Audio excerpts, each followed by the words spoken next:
How about we just get into it? So we're going over art and the meaning of life. The reason why we're going I'm going over this topic today is ultimately, if we don't know what the meaning of life is, then we can easily get sidetracked and distracted and end up living ineffective lives for God. So today we're going to go over art and the meaning of life so that we could try to live more pleasing lives to God. So as Christians, hopefully we know what the meaning of life is. I'm sure if a non-Christian came up to you and asked you, what is the meaning of life? You might be able to meander around going, okay, yeah, I kind of get it. There's Jesus, there's God, there's the Bible and stuff like that. But, off the top of your head, can you come up with what is the meaning of life, in a succinct way? So there's that verse, 1 Peter 3:15, that says, always be ready for the hope that lies within you.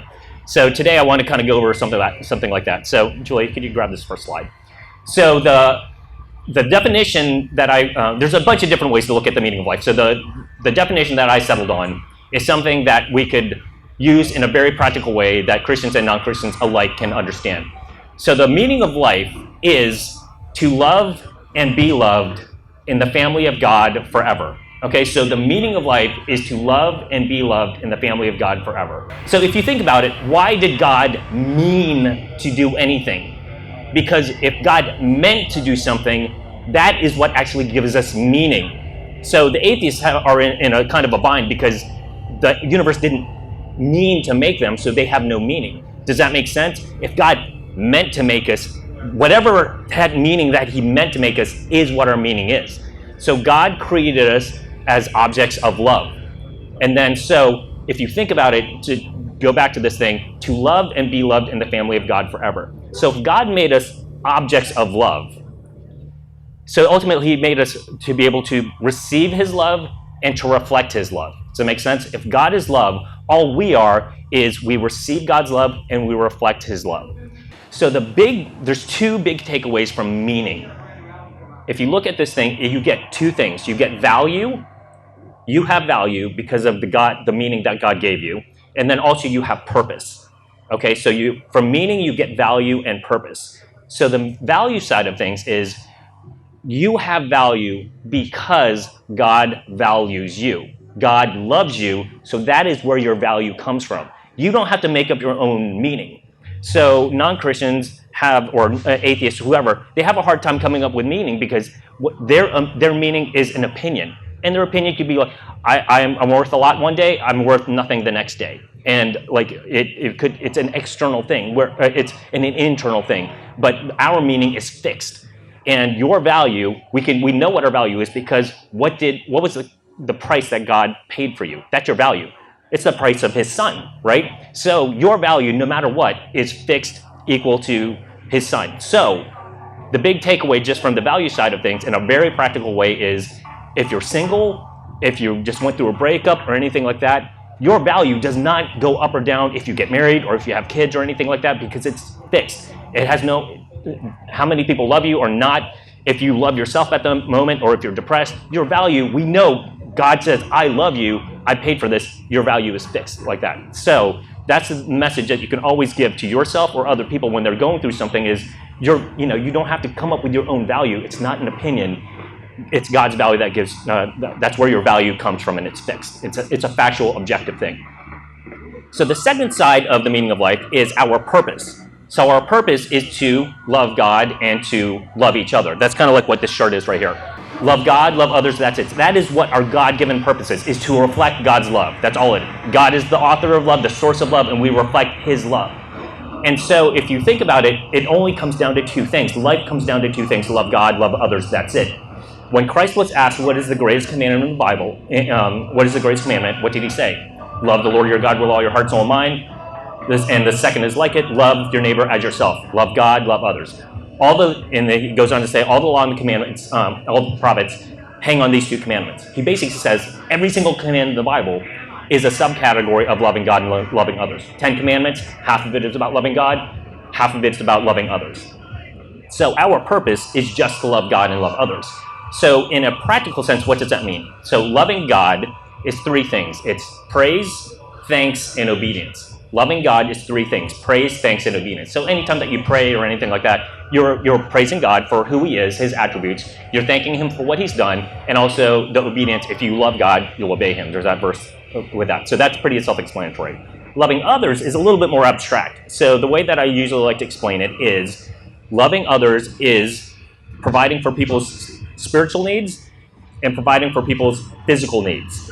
Providing for people's spiritual needs and physical needs. And ultimately, when you're talking about somebody's spiritual needs, what is our need? We need God, right? We need Christ. So ultimately, you're trying to point people, your kids, your spouse, people that you know, you're basically trying to point them to God. You're trying to point them to God's word. That's ultimately the purpose in life, so that if we, again, it's still about love. You're still trying to get them to reflect God's love too. You're trying to get, if our purpose is to love God and love others, you're trying to get them to love God and love others too. So it's just passing the love through.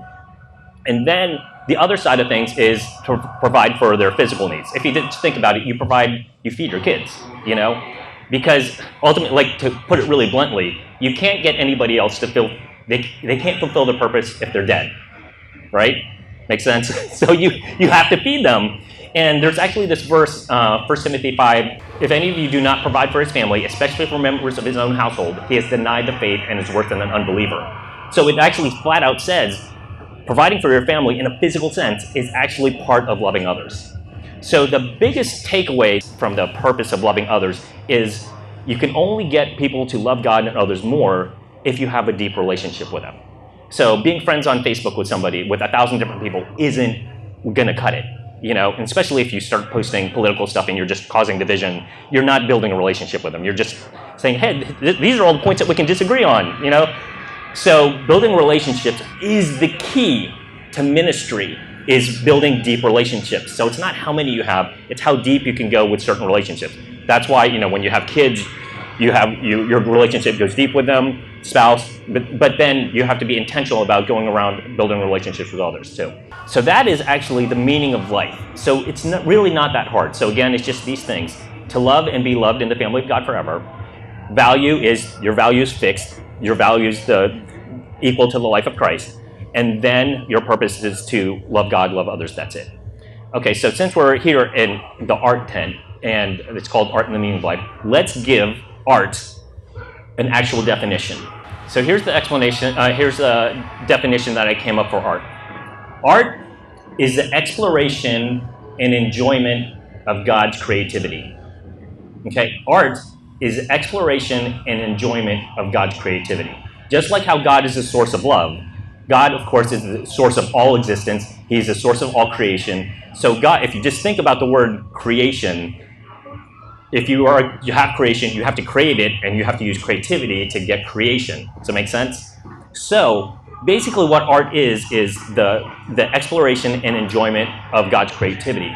And if you think about it for a sec, remember, everything's about loving God.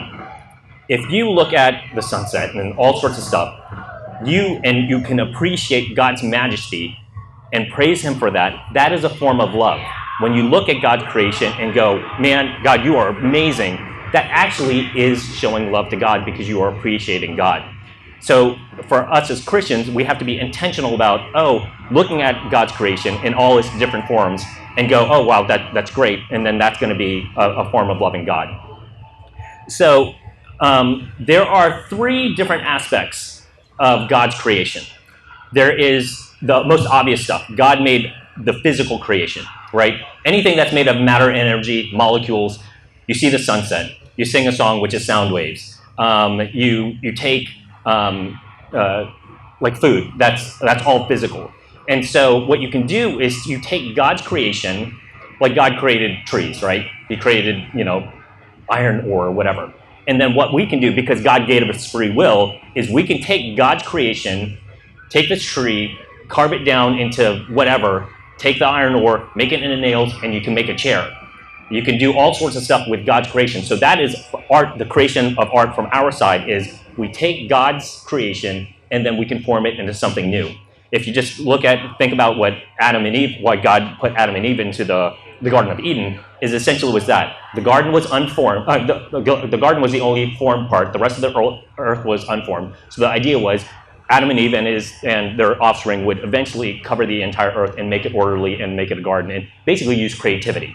And same thing with when God asked him to name the animals. God could have just given him books and said, here are the names of the animals. But no, he handed over to Adam to use his free will in a version of creativity to be able to do that. So that's basically what art is God has given us this freedom, this art, to be able to take his own art and to explore it and enjoy it. So the other aspect of creation is not just the physical stuff, but is the abstract creation, the area of ideas. So God also created things like that you can't touch, that are ideas like morality, mathematics, physics, storytelling, like anything that you can't touch, all those things you can actually take and then apply them to the physical creation and then make something cooler out of it. If you think about, like, making a chair, you don't need to know mathematics and physics, but what if you're an architect and you want to make a skyscraper? Exploring the mathematics and the physics that God has made, you can take that and apply it to the physical creation and then make something new and cool out of it. The next section of God's creation that's a little bit abstract is the social aspect of his creation. God created us, human beings, who are pieces of art in and of ourselves, to be in fellowship with one another as social creatures. Remember, I wanted you to keep track of the word relationship before? Well, this is where it comes in again. And so from God's perspective, the fellowship is part of his art form, is a part of his art because it's part of the creativity. So, and also if you think about it, if the body itself, the human machine, if you will, is also a piece of art. So it's not just like looking at stuff. It's also, remember, our definition of art is the exploration and enjoyment of God's creativity, which includes our bodies. So, going out for a run and like doing stuff with people and fellowshipping, using your bodies, that's a cool thing. So there's a few points I want to quickly go over while we're talking about art, because art is kind of an abstract thing, and I'm just going to do a couple bullet points before we go into how all this stuff can practically matter. So the one big thing about art, and what we've kind of gone over so far, if we use this as our starting definition, art is the exploration and enjoyment of God's creativity. It basically says there's no such thing as Christian art and non-Christian art. Okay, there's no such thing as Christian art and non-Christian art, because you can't take a photo of a cow and say that's a Christian photo of a cow, and then this other photo of a cow and guess that's a non-Christian photo of a cow. So because the big point is art can't get saved. Only humans can get saved. Humans can be Christians, humans can be non-Christians. So, but the big point with that is art, just like even though art can't sin, art can cause you to sin, right? Just like anything else, food can cause you to sin. So anything where, Christ says, if anything causes you to sin, cast it out. So I'm assuming that I don't have to belabor that point, but just I want you to know that there's that distinction when it comes to art. The other thing is, when it comes to the giftedness, if anybody's gifted in any of the arts, just because you are gifted, let's say you're gifted in singing or whatever, that doesn't mean that God wants that to be your job. Okay, people go, I'm gifted in this, therefore it's my calling, therefore it's my job. Okay, that's not the way to look at it, because what is our purpose in life? Back up to here, our purpose in life is to love God, love others. That's it, right? So remember, for those of you who just walked in, loving others, a subset of that is providing for people's spiritual needs and physical needs. And if let's say you have a family and you were trying to provide for their physical needs, well, then you have to have a job that actually pay for their food so you can keep them alive so that they can love God and others more. So it kind of goes in that way. And there's all sorts of ways that you could use anything that you're gifted in a non-vocational way. You could use it in church. There's all sorts of ways you could do it, but it doesn't necessarily have to be your job. If your giftedness is preventing you from doing your overall job, which is to get other people to love God and love others more and keep them alive and provide for your family, then you're actually using your giftedness as an excuse to not do your overarching purpose in your life. So, and then another point with art is, just because you're a Christian and you have been gifted with something and your heart's in the right place, doesn't automatically that you're putting out good art. Okay? And also, if you have Christians and they have the right message and everything, but their art is pretty bad, like the movie is kind of terrible, the acting's terrible, like everything's bad, you shouldn't give them a pass, because as Christians, if we're doing everything as unto God, we should always constantly try to be better, and then we should also expect that from other Christians as well. So just try to keep the standards high, because out of love for God, knowing what your giftedness is, and try to get better at it. Okay, so those are a couple points. So we've gone over the meaning of life, we've gone over art. So how do we merge the two in a very practical way? And there's going to be one thing that we can, one takeaway that everyone can do before we even leave today. So that's ultimately where I want to make this very, very practical. So the big takeaway from the meaning of life was, if you want to love God and others more, you can do that. You can help other people love God and others more if you have a deeper relationship with them, right? So you have to be intentional about your relationships, okay? If you're going to talk about ministry really is relationship. You can't minister to anybody if you don't have a relationship with them. So you deepen your relationship with them, and relationships take a long time. You have to give it time. You have to hang out with them and let them talk, whatever, and then a couple years later, they might go through a tough time, and then you're going to be able to minister to them. You have to lay the groundwork. So you have to have that relationship. So how does relationship and art come into things?